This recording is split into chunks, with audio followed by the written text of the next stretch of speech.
lot, chain swinging, clang clang, and it costs a lot. Bitch, I'm always at the guala, yeah, and you are not badass beat. Keep on going till you hit the spot. Halo Bunda, semoga sehat selalu ya. Pada kesempatan kali ini, Bu Bidan akan menjelaskan mengenai pentingnya ASI eksklusif.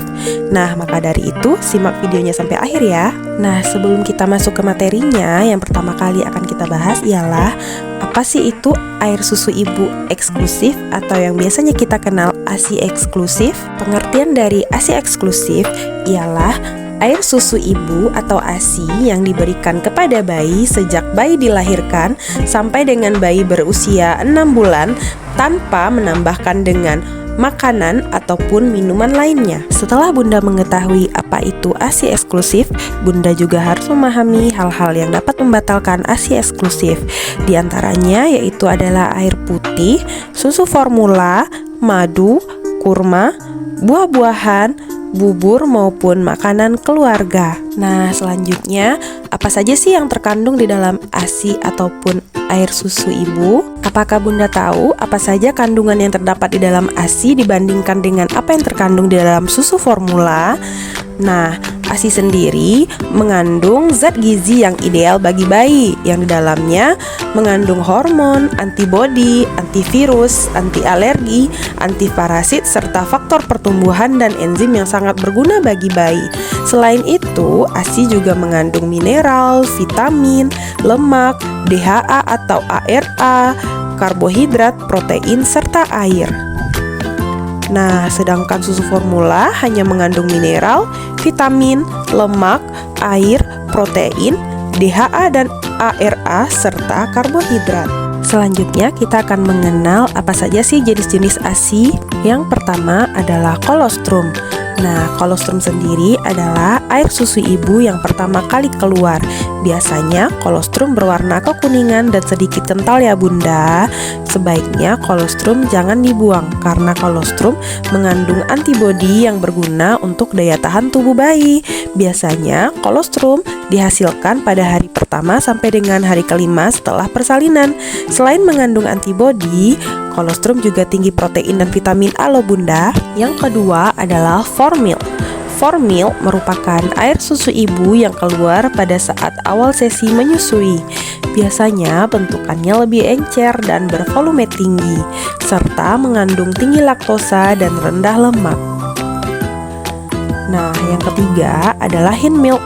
Hind Milk sendiri ialah air susu ibu yang mengandung tinggi lemak untuk meningkatkan berat badan si bayi. Biasanya Hind Milk dikeluarkan pada saat sesi menyusui akan berakhir. Apakah Bunda sudah tahu apa saja tahap perubahan kandungan yang ada di dalam air susu ibu? Biasanya kandungan ASI akan berubah sesuai dengan kebutuhan dan usia bayi. Pada saat baru melahirkan, ASI ibu akan mengandung kolostrum yang berguna untuk meningkatkan kekebalan dan melindungi usus bayi. Nah, pada usia 6 minggu, ASI akan mengandung antibodi tertinggi. Selanjutnya, pada usia 3 bulan, ASI ibu akan kaya akan kalori yang dapat menunjang pertumbuhan. Nah, pada usia 6 bulan, ASI ibu akan mengandung asam omega tertinggi yang penting untuk perkembangan otak. Selanjutnya, pada usia 12 bulan, ASI ibu akan mengandung banyak kalori dan asam omega untuk perkembangan otot dan otak. Nah, dan yang terakhir pada usia 24 bulan, ASI akan lebih terkonsentrasi untuk meningkatkan imunitas tubuh bayi. Selanjutnya, kita akan membahas apa saja sih manfaat bayi jika mendapatkan ASI eksklusif.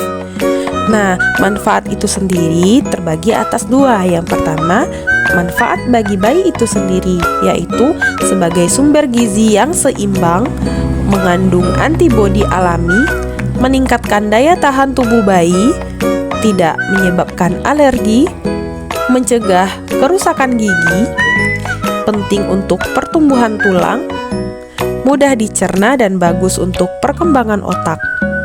Nah, selain memiliki manfaat bagi bayi, ASI eksklusif juga bermanfaat bagi ibu. Nah, yang pertama yaitu mengurangi risiko terkena kanker payudara. Selanjutnya adalah mencegah perdarahan pasca persalinan. Nah, selanjutnya ialah sebagai kontrasepsi alami.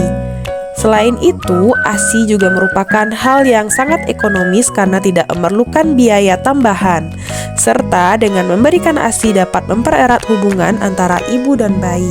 Nah, selanjutnya kita akan membahas akibat dan dampak apabila bayi tidak mendapatkan ASI eksklusif.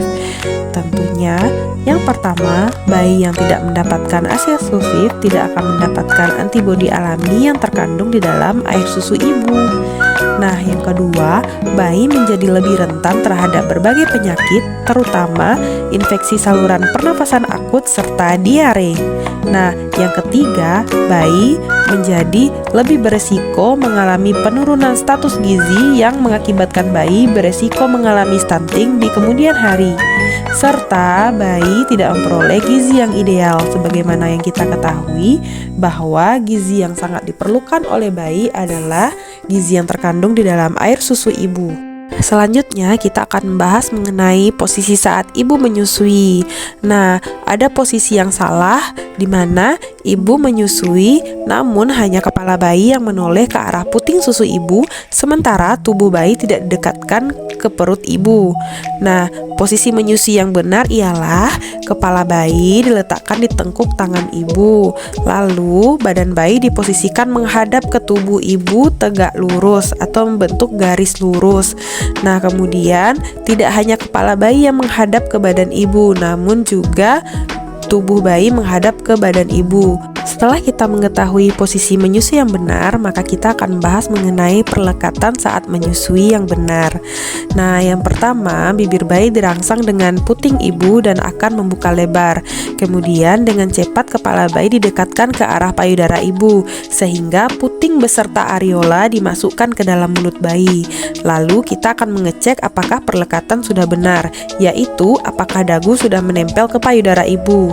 Yang kedua, apakah mulut sudah terbuka lebar. Yang ketiga, yaitu sebagian besar areola, terutama yang berada di bawah, masuk ke dalam mulut bayi. Nah, lalu bibir bayi terlipat keluar. Pipi bayi tidak boleh kempot atau karena tidak menghisap, tetapi memerah ASI. Tidak boleh terdengar bunyi decak saat bayi menyusu, hanya boleh terdengar bunti menelan. Ibu tidak kesakitan dan bayi tenang. Selanjutnya kita akan menjelaskan mengenai cara membersihkan payudara ibu. Nah, yang pertama, pastikan ibu untuk mencuci tangan dengan sabun dan air mengalir sebelum dan sesudah menyusui. Nah, ibu bisa membersihkan payudara menggunakan air hangat, lalu diusapkan dengan lembut. Boleh menggunakan kapas ataupun kain yang lembut dan bersih.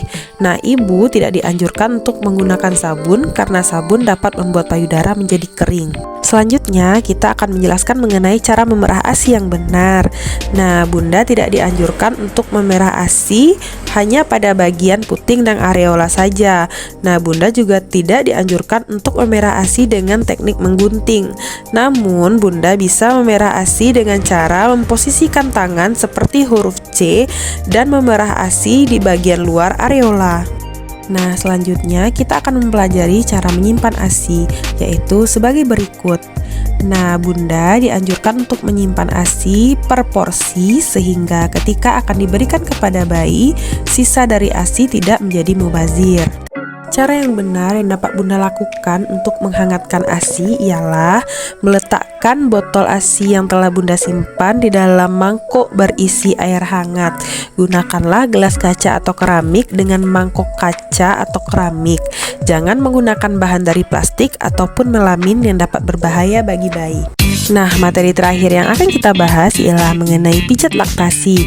Pijat laktasi sendiri memiliki manfaat untuk memperlancar produksi ASI ibu. Nah, berikut ialah tata cara melakukan pijat laktasi. Selamat mencoba.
pembahasan kita pada hari ini. Semoga apa yang telah disampaikan dapat bermanfaat bagi bunda-bunda di rumah ya. Sampai jumpa lagi.